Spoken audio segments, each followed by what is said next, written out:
Suspenders used to be the default way to keep a pair of trousers at their proper height. So why aren't they anymore? Well, brace yourself, because we've got the answers. Let's dive right into our list of 5 reasons men stopped wearing braces, starting with number 1, changes in trouser styles. Suspenders being the primary trouser accompaniment from the 1820s onward coincided with high-rise trousers, which sit at the natural waist or navel, being the primary trouser style. With or without pleats, these high-rise styles persisted as the default for about 120 years into the 1940s. Though lower, more mid-rise styles began to creep in, principally in military uniforms during World War I. More on this in a moment. It could be unsightly and uncomfortable to keep trousers at the natural waist using a belt, nor did belts harmonize well with waistcoats, also a near universally worn layer in this era. Indeed, pants were often cut looser than needed for extra comfort around the waist, since suspenders would keep them up regardless. But with official cloth rationing in Britain and unofficial rationing in the US during World War II, trouser styles slimmed down and sat lower on the waist, so braces didn't look as correct with them. This rationing was a primary factor in the lowering of typical trouser rise and therefore decreased use of suspenders, which was spurred on by further subcultures like the greasers of the 1950s popularizing dungarees or jeans, which leads to our next point, number 2, increased societal casualization. Simply put, non-utilitarian suspenders look and function their best when worn with clothing of a similar formality to that of their heyday. That is, more formal clothing like suits, odd jackets and/or waistcoats, and not when openly displayed with more casual ensembles. Indeed, up until about the 1940s, suspenders were widely considered underwear, and thus inappropriate to have people see while out in public. As mentioned in a 2010 Time magazine article by Claire Sudduth, quote, visible suspenders were considered risque as recently as 1938 when a town in Long Island, New York tried to ban gentlemen from wearing them without a coat, calling it sartorial indecency. The ban was later overturned after residents complained. In the World War II and post-war eras, though, standards began to relax and men would occasionally take off their coats when in front of others.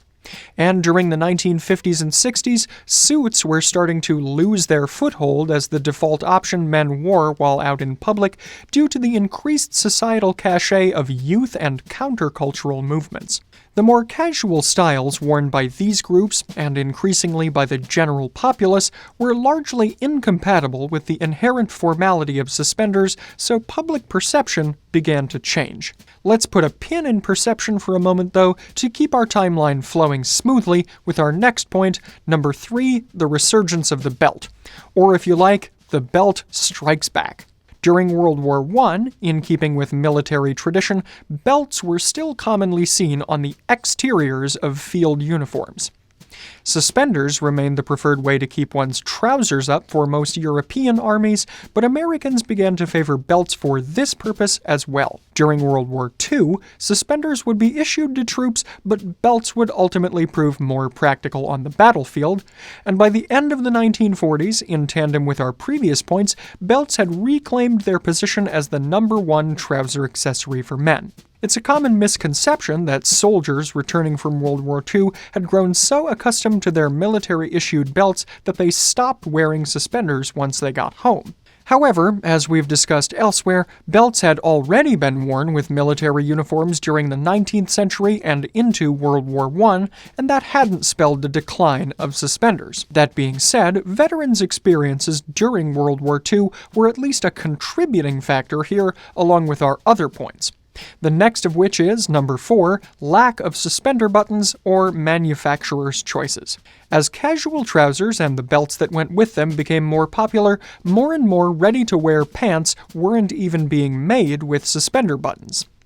As an example here, the long-standing and increasing association between belts and manual labor saw Levi Strauss include belt loops on their lines of trousers beginning in 1922, and by 1937 they had taken out the suspender buttons. Meanwhile, in 1934, the DAKS brand of London introduced self-supporting trousers with sizers on the waistband. We know them today as side adjusters. These are still worn largely by menswear enthusiasts in most cases. Think of them perhaps as the baby brother of the trouser fit trio.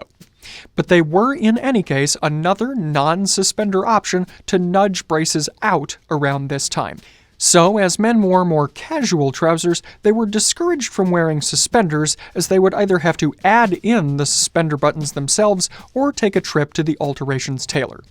This then spurred a cycle wherein more customers seemed to favor casual trousers with belt loops, leading manufacturers to make more trousers with belt loops, leading customers to buy more of these trousers, and so on. Now let's tackle our final list item, number 5, negative cultural associations and stereotypes.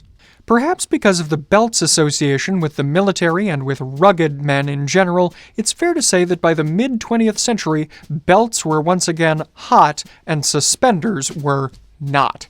Real-life and fictionalized heroes from World War II were closely associated with belts, as were the cowboys like John Wayne and the youthful rebels like Marlon Brando, James Dean, and Steve McQueen, who proliferated on both TV and the silver screen in the 1950s, 60s, and 70s. Meanwhile, in this era and before, suspenders were often a comedic element in entertainment. Vaudeville and early film gags involving pants that didn't fit well relied on suspenders to land the joke, as the suspenders would pop loose and the trousers would fall down. Remember also that in the time when braces were considered underwear, seeing them in public would be a mild taboo and thus intertwined with humor. And even as suspenders became less commonly worn, these humorous associations not only remained, but came to the fore. So suspenders were increasingly seen as cartoonish or clownish. After losing the trouser accessory pole position in the 1940s and broadening this point about negative stereotypes, suspenders have come to be associated in a cultural context with the following groups: the old-fashioned, the elderly, the overweight, yuppies, and nerds. By the way, we're not saying any of these groups deserve to have negative stereotypes associated with them, except for the yuppies, perhaps. But let's address them one by one. As suspenders pair best with more formal attire, and the world, largely driven by youth culture, has continued to casualize, those who choose to dress more formally and wear suspenders have frequently been seen as old-fashioned or stuffy. And if not old-fashioned, some might think of suspender wearers as simply old. As the generations who grew up with suspenders as the default option aged, braces became old man clothes by the mid to late 20th century.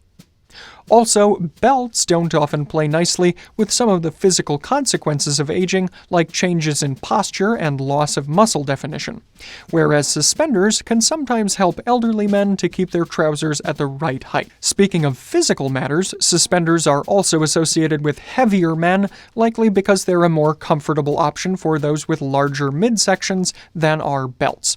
Braces' ties to the next two groups, yuppies and nerds, were cemented during and after the accessory's last period of mainstream wear, the 1980s. During this decade, 1940s styles were revived and exaggerated, including high-waisted and pleated pants, so suspenders came along with them. They caught on particularly among the so-called yuppies, or young urban professionals, whose pursuit of status and wealth ultimately encountered some backlash, especially in the case of snobs or the type of unscrupulous corporate raiders exemplified by Michael Douglas's Gordon Gekko in the 1987 film Wall Street.